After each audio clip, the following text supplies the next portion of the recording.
I think I probably have to talk my book here and say we'll stay in the gear sector. We do find synergies between the MPPs and the liner businesses that we operate as well under Swire and Swire projects.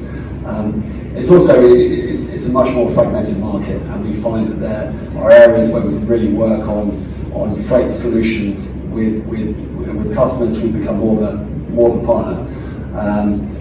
That said, it is more labour intensive. You need more people, and it's probably less scalable than the bigger sizes. But I think for us, we'll continue to stay in the gear sector. Absolutely. We also like supply and demand fundamentals going forward as well. Predictable, yeah. All right, Chris. I'd be inclined to agree. As Rob mentioned, I think earlier this segment, the large handy segment, 38 to 42,000 deadweight, has really grown over the past 2-3 years. In fact, it's probably the highest value gaining bulk segment for a bunch of reasons. I think the end users have become more accommodating to the size, and there's more ships coming up. People are just more, let's say, used to it today. There's also less, as you said, black swan / gray swan possible effect on this segment overall, and also there's less risk of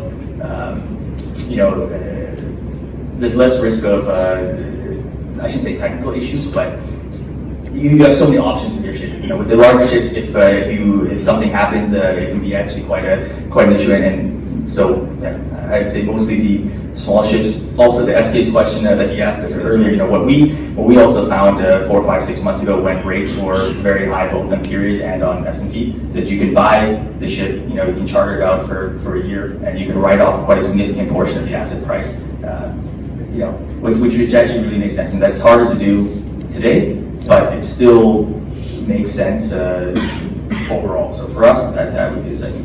All right. Mr. Stamatis, you stick to cage size, yeah? I would definitely stick to cage size, yes. And values have come off, I'm not going to say significantly, but they have come off. So that makes a further investment in cage, I believe, to be still very compelling. And so if you become an owner. All right, with my South 32 hat on, I invite all of you to invest in the gear sector because we do need more vessels there. However, pragmatically, I would say, in spite of the volatility that cage sizes experience versus the geared vessels, I think that with the decarbonization headwinds upon us, I think Cape-sized vessels are probably the better option if you're looking to invest right now, because you're entering into longer-term contracts with industrial customers, and the CII rating is still more preferential to larger-sized ships. So that would be my answer at this point in time.